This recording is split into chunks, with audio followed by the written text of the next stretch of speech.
Dikisahkan di sebuah kota telah terjadi perampokan di sebuah toko mainan. Para perampok berhasil membawa kabur uang tunai dari toko mainan tersebut sejumlah kurang lebih 200 juta rupiah. Kehilangan uang sebanyak itu gimana ya rasanya?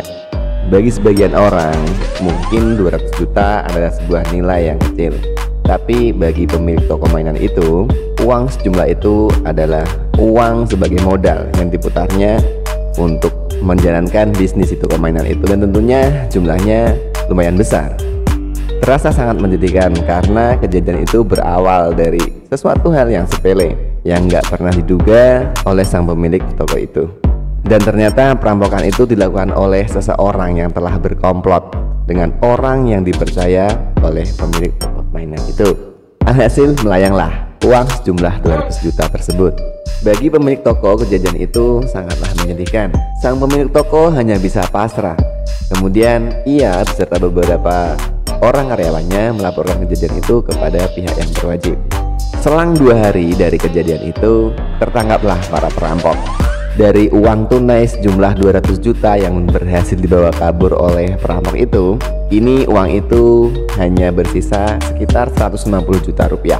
Yang 50 juta telah digunakan oleh para perampok untuk foya-foya, ya, untuk senang-senang, untuk minum-minum, mabuk-mabukan. Habis dalam 2 hari 50 juta rupiah. Setelah ditangkap oleh pihak yang berwajib, uangnya hanya bersisa 150 juta rupiah. Mengetahui hal itu, sang pemilik toko senangnya bukan main. Uang 200 juta rupiah yang dianggapnya sudah hilang sama sekali, sudah lenyap, ternyata masih tersisa 150 juta. Ya, meskipun ia telah kehilangan 50 juta, ia merasa senang karena masih ada 150 juta yang bisa ia gunakan sebagai modal untuk diputarkan kembali di toko mainannya itu. Ada hikmah yang bisa kita petik dari kejadian ini, terlepas dari teknis kehilangan uang sejumlah 200 juta sekaligus tertangkapnya para perampok itu. Hasil akhirnya tetaplah sang pemilik toko kehilangan uang sejumlah 50 juta. Namun ia tetap bahagia. Ya, kehilangan yang begitu menyenangkan. Kehilangan tapi tetap bahagia.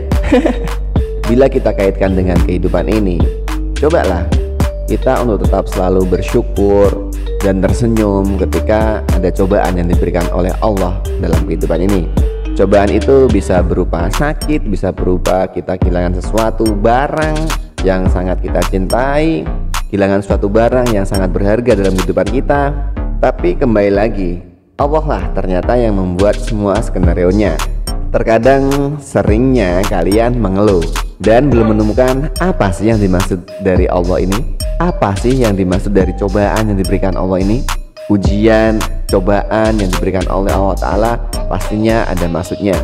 Untuk itu marilah kita senantiasa untuk selalu bersyukur dan menerima apapun yang diberikan oleh Allah kepada kita, baik itu berupa ujian ataupun berupa cobaan. Pasti di balik itu semua ada pelajaran berharga yang harusnya bisa kita petik dari semua kejadian itu.